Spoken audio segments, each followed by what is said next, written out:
नमस्कार, सनातन टाइम्स में आपका बहुत बहुत स्वागत है। मैं हूं आपके साथ अभिषेक शर्मा।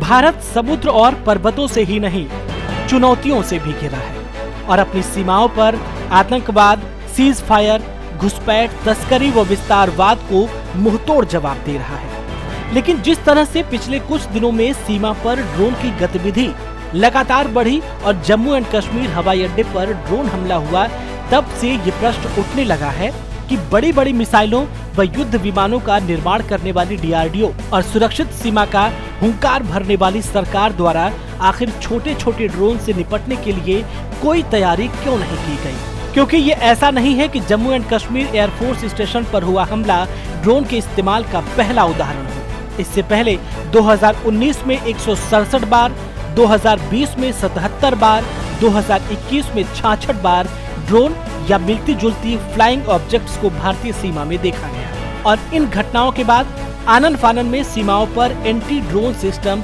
चेस को तैनात कर दिया गया, जो NSG द्वारा उपयोग में लाया जाता है। ये वही सिस्टम है जिसका उपयोग PM की सुरक्षा के लिए NSG ने 2020 में लाल किले के भाषण के दौरान किया था। इस सिस्टम का निर्माण DRDO ने ही किया है। इसके अलावा अब भारत इजराइल से उसका anti drone system smash 2000 plus भी तत्काल रूप से खरीद रहा है।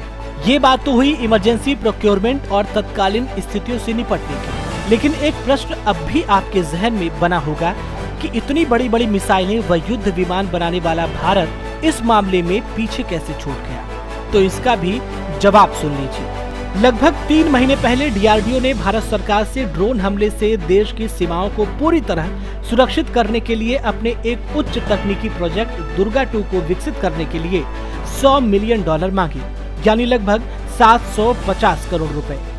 ये बजट भारत सरकार के लिए कितना बड़ा है, ये भी समझ लीजिए। भारत रूस से जिस S-400 सिस्टम को खरीद रहा है, ऐसे एक S-400 सिस्टम की कीमत ही करीब 7,500 करोड़ रुपए है और भारत ऐसे 5 सिस्टम खरीद रहा है, यानी कुल मिलाकर लगभग 37,500 करोड़ रुपए। और DRDO ने कितना मांगा था? मात्र 750 करोड़ रुपए।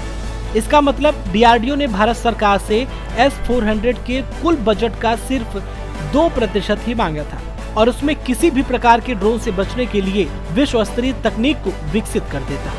अब जरा DRDO के प्रोजेक्ट दुर्गा 2 के बारे में समझ लीजिए। दुर्गा 2 लेजर तकनीक पर कार्य करता है और ये किसी भी ड्रोन को गिराने में लेजर बीम का इस्तेमाल करता है, जिसका खर्च लगभग 0 होता है, जबकि किसी छोटे मिसाइल, हथियार आदि से ड्रोन को गिराना बहुत खर्चीला व पेचीदा कार्य होता है। इसके अलावा DRDO ड्रोन को गिराने की एक और तकनीक विकसित कर चुका है, जो ड्रोन्स की कार्य प्रणाली को अपने जैमर से जाम कर देता है और उस ड्रोन को उड़ाने वाले ऑपरेटर की एग्जैक्ट लोकेशन भी बता देता है। वर्तमान समय में DRDO का बना चेस इसी तकनीक पर कार्य करता है।